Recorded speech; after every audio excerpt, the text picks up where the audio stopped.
I think we decided that I would talk to John about the safety issue with the mat. And then I'll get back to the person who was worried, that she had fallen. So I think we've taken care of that problem. We are taking care of it, and it's so great that we are able to, that people are interested in coming to talk to us and bringing things to our attention that they have concerns about, not just safety issues, Right. sometimes bigger things, And sometimes appreciations. and sometimes appreciations That's even. right.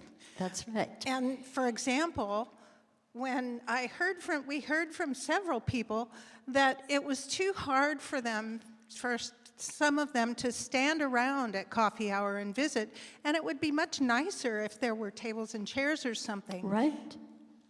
And it was so great that Julia and Aaron had worked with the staff to come up with to make it happen, so that now we do have those lovely tables and chairs out there. And the Alliance came through for us big time. Right. They put up funding so that they could help make it happen, and so that's why we have it. Yeah. It's great that we can respond to small concerns or appreciations or issues.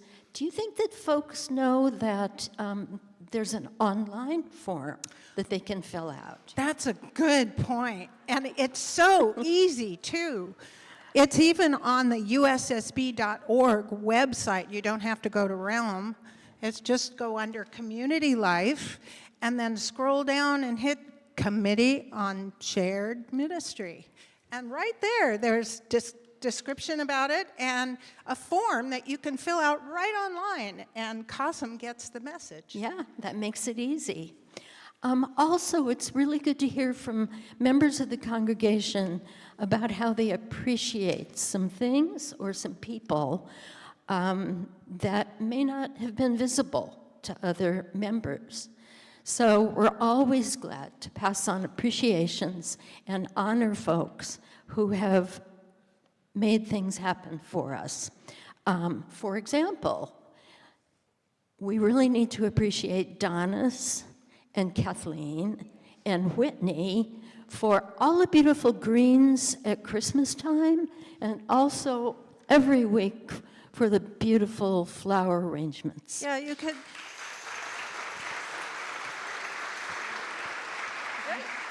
Right. So many things that make this congregation the beautiful congregation it is are Right. invisible to most of us. And so if there's an appreciation to share that you see something, it's good to let COSM know, and That's we'll right. pass it along. Or if you have a concern or a question about something, come to our table in the garden. Every other week, we're out there, or go online. Yeah. Thanks. Well, stay right here because I'm going to invite the other members of COSM to come forward. COSM is made up of Nancy and Sally, but also Kate Mead and Gail Stichler, Maurice Wada, and Eric Kruger, Eric, come on up. We have our full COSM contingent up here this morning.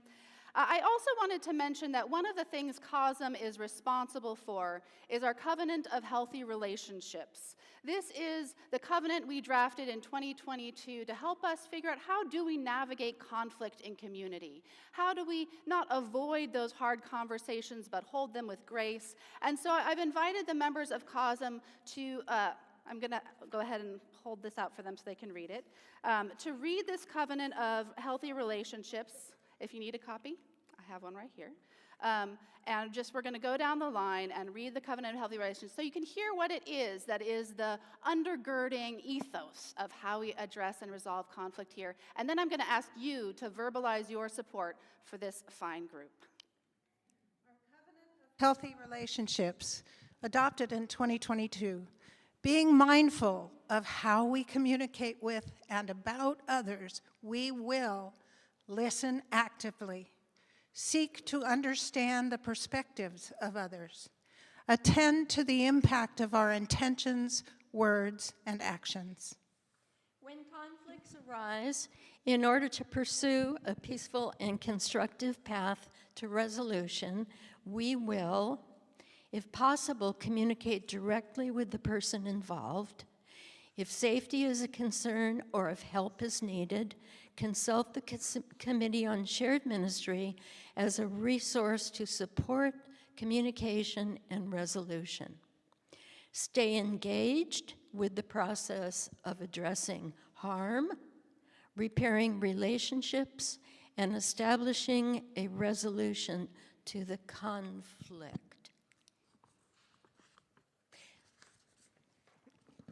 Explore solutions through mutual learning and respect, trusting in others whose truths are based on their own lived experiences. Celebrating the diversity within our community, we will recognize and honor the variety of beliefs and spiritual paths within our community, including the words and ways others express their spirituality. Honor the contributions of those who have been historically marginalized in the larger world and in our congregation. This covenant of healthy relationships, grounded in the principles and values of this congregation and our Unitarian Universalist tradition, upholds the foundation of our community at the University Society of Santa Barbara and our commitment to one another as members of this community. Our goal is to be a safe and inspirational place in which we as individuals and as a congregation can live out our spiritual journeys. Especially as times get hard, having a way, a path forward when we get into areas of conflict is really critical. And so I'm so grateful for the work of this committee, this ministry team you see up here. And now I'm going to ask you, members of the Committee on Shared Ministry, do you covenant to nurture the spirit of healthy and compassionate communication, to listen with respect and care to the people within our congregation, to uphold the covenant of healthy relationships, and to embody the goodwill of this community? We do. And now I ask all of you, the people of the Unitarian Society of Santa Barbara, do you commission and empower this Committee on Shared Ministry to do the work of fostering healthy and compassionate communication and upholding the spirit of goodwill among us so that our diverse and loving community may flourish and grow? Thank you for all of your work and all of your service.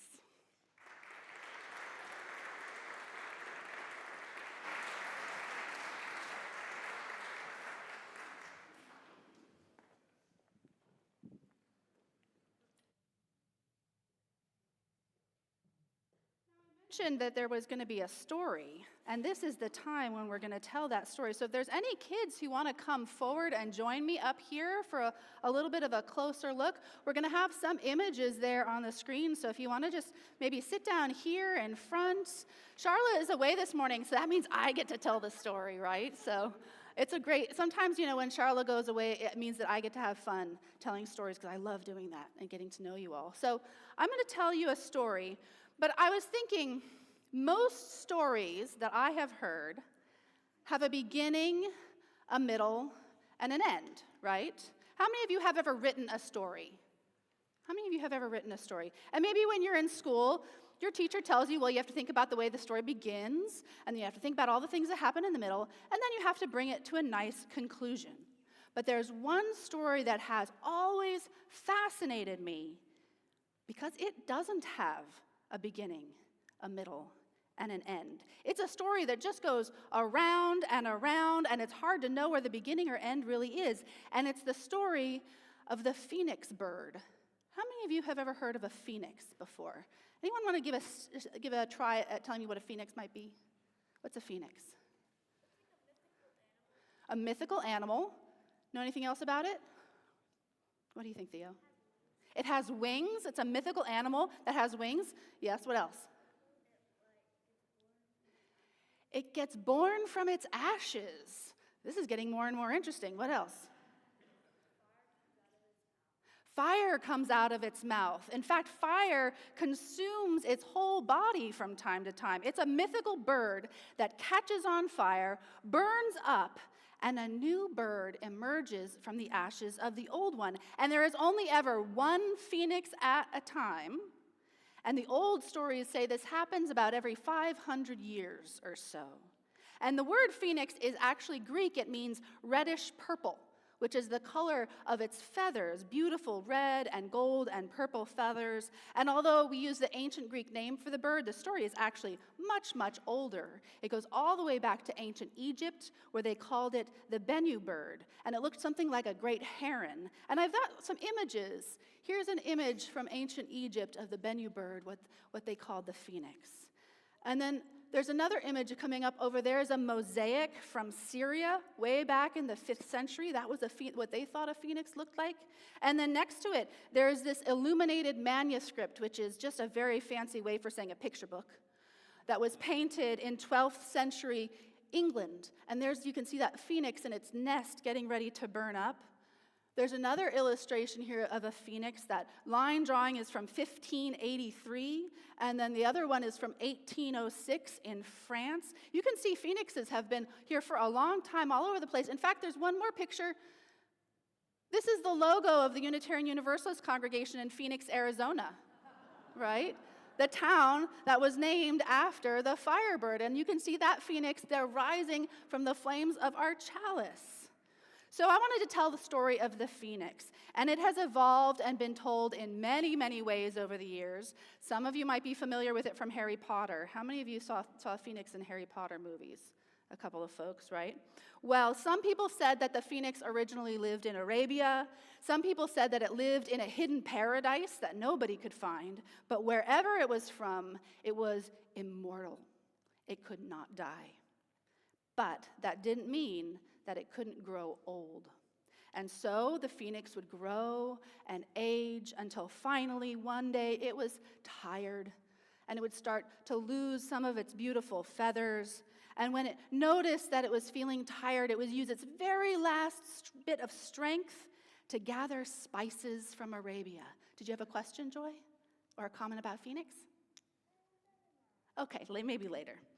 It would gather these spices, especially cinnamon, which it loved best, which is kind of like a fiery spice, right?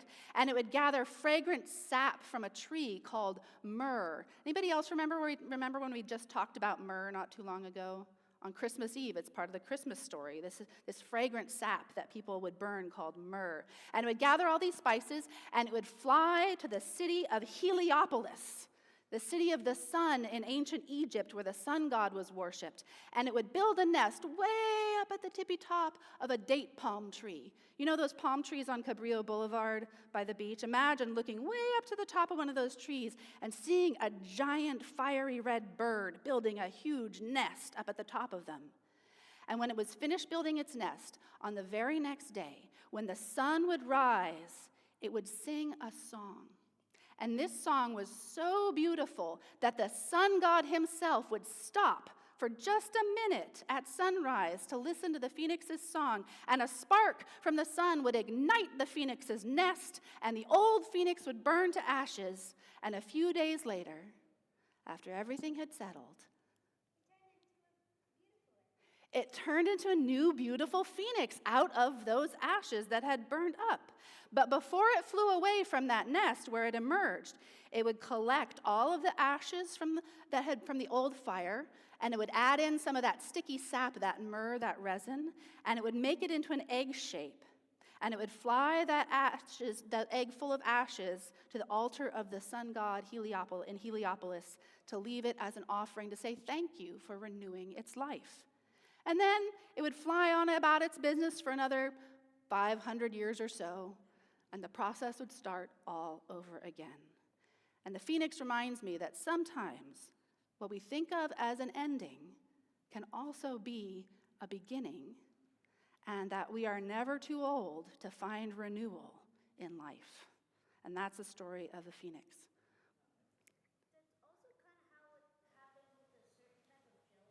It also happens that way with a certain type of jellyfish. The animal world is amazing. There's all kinds of inspiration we can find in the earth and in the animals to teach us lessons. The jellyfish can restart their life cycle, right? This is fantastic, and I want to talk more about this jellyfish after the service, because I'm always interested in things in nature that do surprising things. So that's the story of our phoenix, and we're going to sing a song. We're going to do a chant together, and if you want to stay up here to sing the song, it's very simple. Matthew's going to teach it to us, and there's also activities that you can do over here at this table after we sing our chant. All right, everybody, so look in your order of service, and you can see the text there. There's 2 verses. We're just going to loop verses 1 and 2, okay? So, if you want to stand up with me, actually.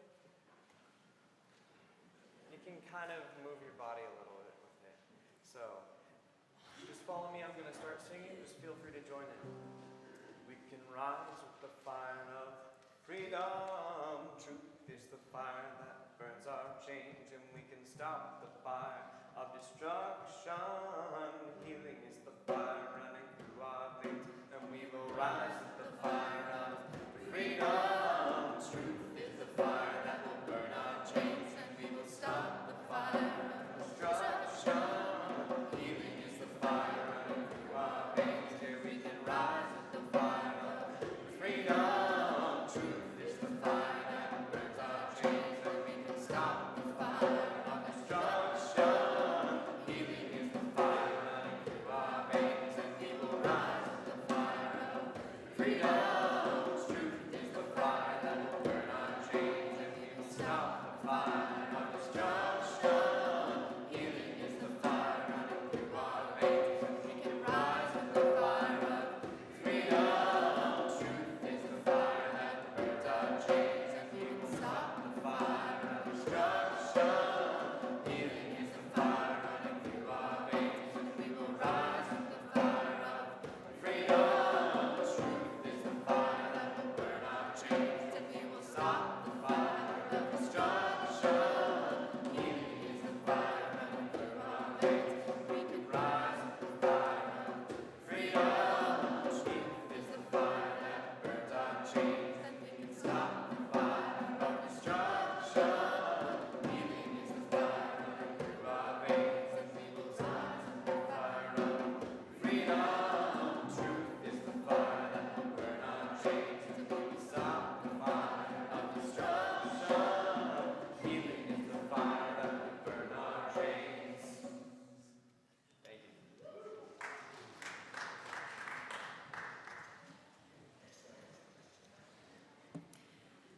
So many of you are familiar with the tradition of the monarch branch that we've been doing since November. Each butterfly on this branch represents someone who was abducted from the Santa Barbara County by ICE over the past year, a number that now totals more than 500.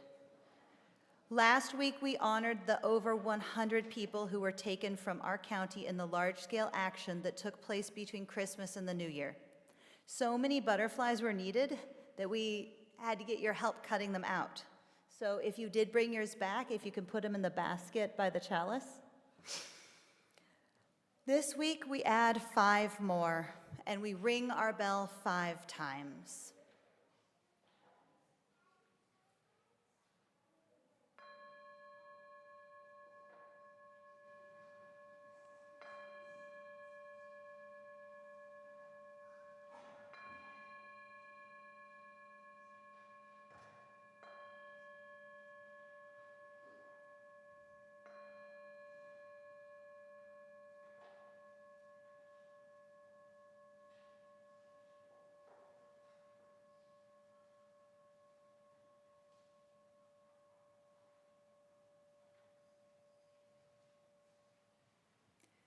We are one human family, and we commit to bearing witness until this violence against our neighbors end.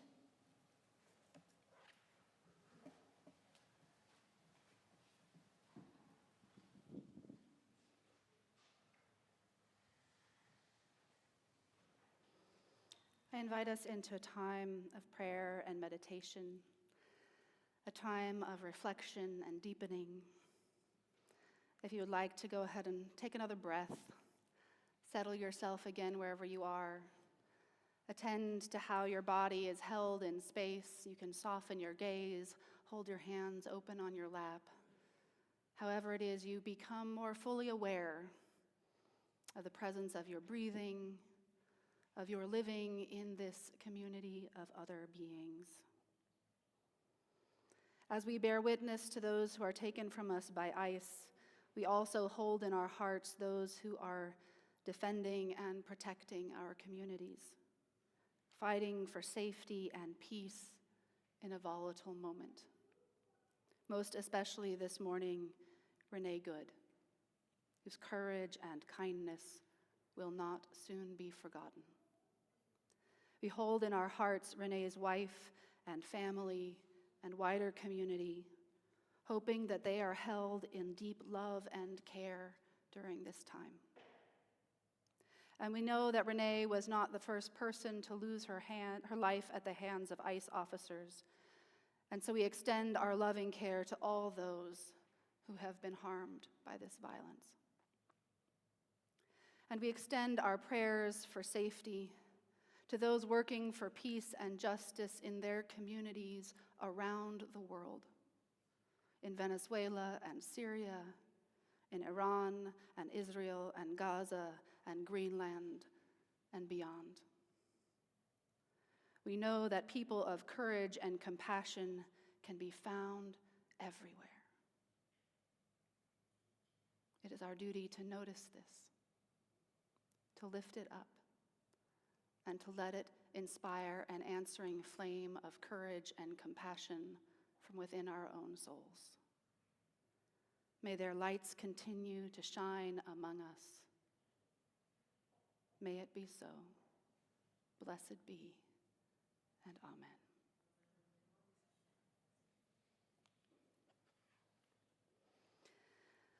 In just a moment after we introduce the offertory, we're also going to be passing around another basket, and this basket is going to be filled with tiny slips of white paper. This is special paper. This is flash paper.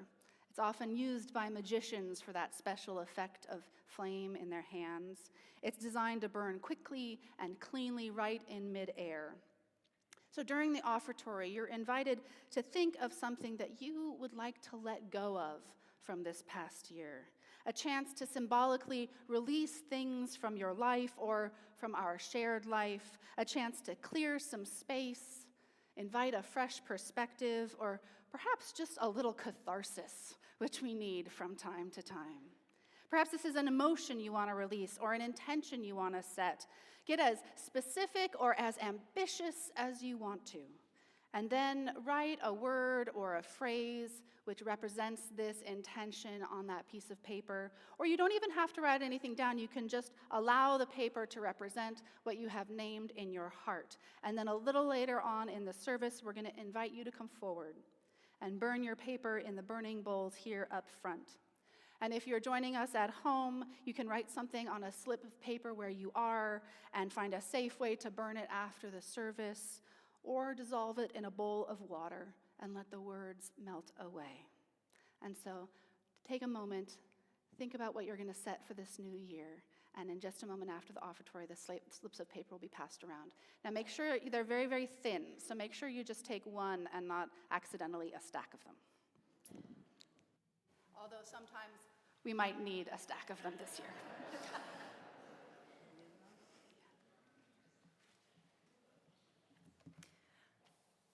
Our January outreach offering will be shared with Sumi Nunwa, an organization whose mission is to provide food, clothing, medical supplies, and firewood to the Navajo and Hopi elders seeking to maintain their traditional lifestyle on their reservations.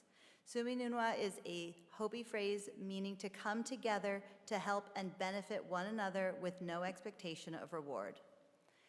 And now please say with me our affirmation of gratitude and giving. Let us be grateful when we are able to give, for many do not have that privilege. Let us be grateful for those who share their gifts with us, for we are enriched by their giving. And let us be grateful even for our needs, so that we may learn from the generosity of others.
Joy is resistance, my friends. Joy is resistance. And it's okay, we're going to have a few more minutes to pass the pieces of paper around, so just continue to go ahead and do that. You can sit down for just a minute, Sarah. We have a few more minutes before we get to our ritual. Sarah's ready to burn some stuff, y'all. When this service was coming around on our worship arts calendar and we were figuring out who was going to be the worship associate for this Sunday, Sarah immediately, she's like, I got some stuff to burn this year. So she jumped right in. Are we at the beginning, the middle, or the end? Are we rising or falling or somewhere in between? It's hard to know. We are at the beginning of a new year, a time when we typically celebrate the start of things, making resolutions to do better, be better, find more joy in our lives, perhaps. We try to let go of old habits. We buy those fresh planners full of blank pages and possibilities. How many of you bought a new planner or calendar this year? It's very satisfying to consider that open space, isn't it? We look toward the horizon for hope and inspiration to get us through whatever lies ahead.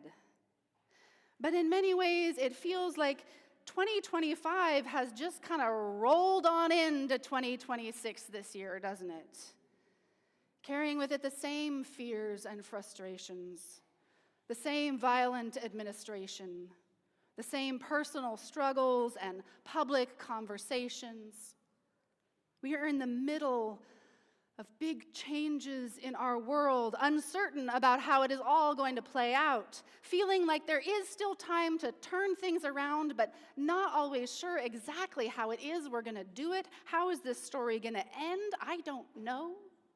History is happening all around us, we know that, but I don't know what graduate students 100 years from now are going to write in their thesis about this moment, but I do know that whatever they say, stories of how people stood up for love and justice and refused to be silent and complicit, that will be part of this history.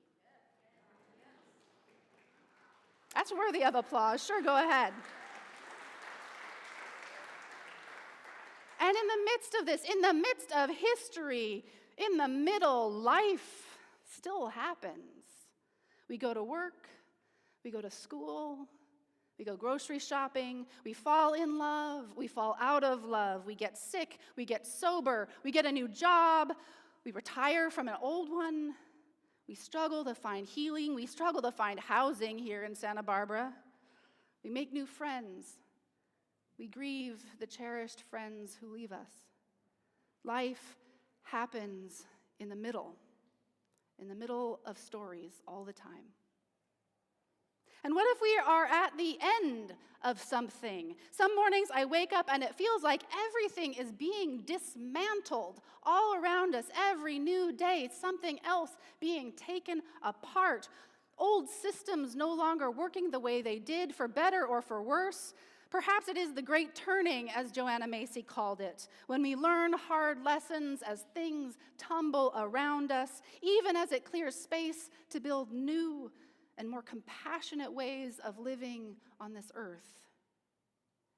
There are old systems we can certainly do with dismantling. Systems of white supremacy, systems of patriarchy, systems of state-sponsored violence. I'm fine with that kind of dismantling, my friends. But there's also systems I'm pretty attached to, like democracy. I'd prefer to hold on to them, even if they do need some reimagining from time to time. Beginning and middle and end, the story of the phoenix reminds us that trying to make life fit into this neat and orderly progression is a fool's errand. The beauty is found in that turning, in that renewal. The ashes are as sacred as the flame. That's one of the things I took from rereading the story of the phoenix, the way it cared for those ashes of what came before. The ashes of that fire are as sacred as the flame. And what we have faith in here in our Unitarian Universalist world is not the completion of a storyline, not the telos, the end times, but rather in that constant renewal of life itself, while trying not to get too attached to any one particular phase or expression of it. This ritual, this burning bowl, is as much about letting go of our expectations for a neat and orderly existence as it is about letting go of any particular habit or hurt. Change and transformation, my friends, are bright and burning and not particularly orderly at times. And so we burn it away. We burn because, like the phoenix, we want to rise to the occasion, rise toward daybreak, letting go of that which holds us down and holds us back so that we can rise in the fullness of our power and beauty. We burn because, like the phoenix, we get tired sometimes. We carry with us this lifetime of experiences, of hurts and heartaches, and sometimes we have to release some of that. Let some of it go to clear space so that we can rest before starting that next cycle of our living. The phoenix doesn't arise immediately from the ashes. It takes a few days of quiet before that life returns. And we burn because, like the phoenix, we know that we come to life from the ashes of all that has come before us, honoring the work of generations to bring us to this place, gathering them up with sacred care and renewing our spirit in the knowledge that we are not the first, but just the most current incarnation of love in this world. And we burn because, like the phoenix, there is only ever one opportunity to act, one present moment. We are the ones who are tasked with living today. Whether it's the beginning, middle, or end, there is no one else here but us, my friends. And that's good news because look around. Us is pretty beautiful. Us is pretty compassionate. Us is pretty powerful. So we burn for this clarity of action and intention so that we might use this moment that we are given to further the work of love in the world. So let us burn away the old year and rise into the new and place the sacred ashes of the past on this altar of love that we may be renewed with the power and grace that this moment calls forth from us. Let us begin. We are going to kindle the flame of our burning bowls with the flame of our chalice that we light every Sunday. And Heather, while you play some fire music for us, you're going to be invited to come forward. We're going to start with the folks in the back. Come forward down the center aisle, split off to visit one of these bowls, and then return to your seat along the back here. If you don't want to come forward, you can always ask the person next to you to bring your paper up. And when you come up, just hold it over the flame and release it very quickly, and the paper will do the rest. And if you don't want to do this yourself, you can always hand it to Sarah or myself. Sarah, do you want to demonstrate how this works? It happens very quickly. And after you visit the burning bowl, go ahead and walk back to your aisles and hold in your heart all that which we are releasing today. Please come on forward.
close our ritual with a blessing in the words of the poet Jan Richardson.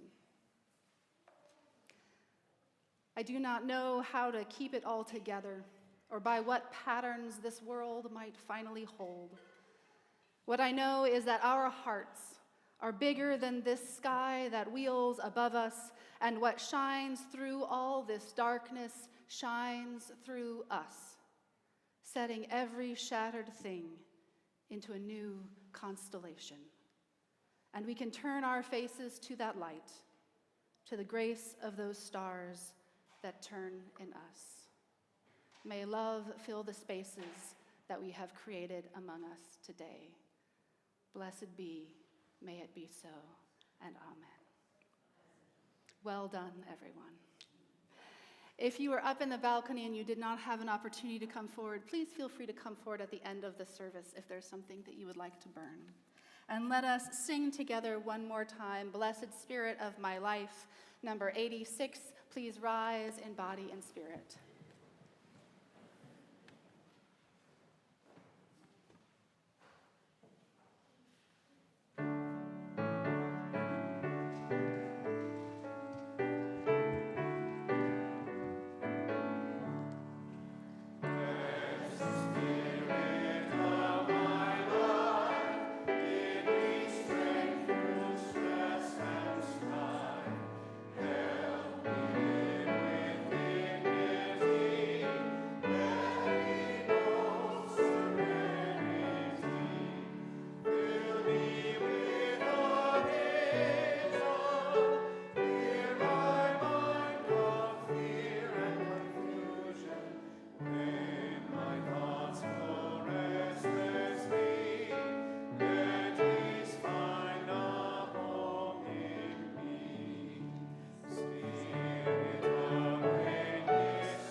And stay right where you are. And if you want to put your hands over your heart, or if you have permission and want to hold hands with someone next to you, or hold your hands open, however it is that you get connected to that larger love that moves among us and within us and beyond us.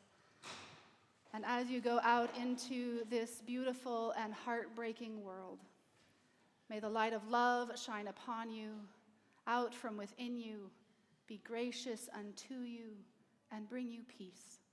For this is the day we are given. Let us rejoice and be glad in it. And let us call out a blessing.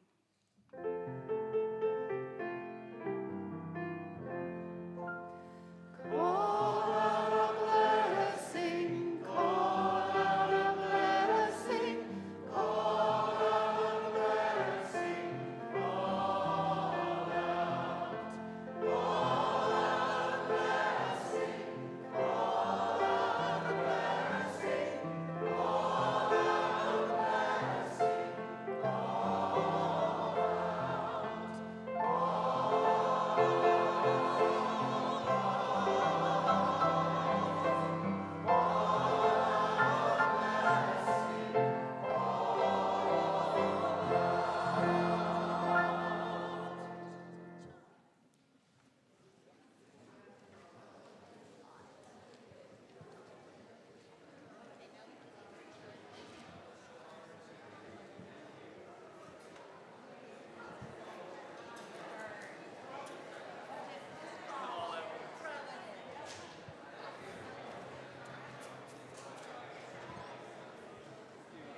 I just wanted to take a minute and say welcome, welcome here, welcome here.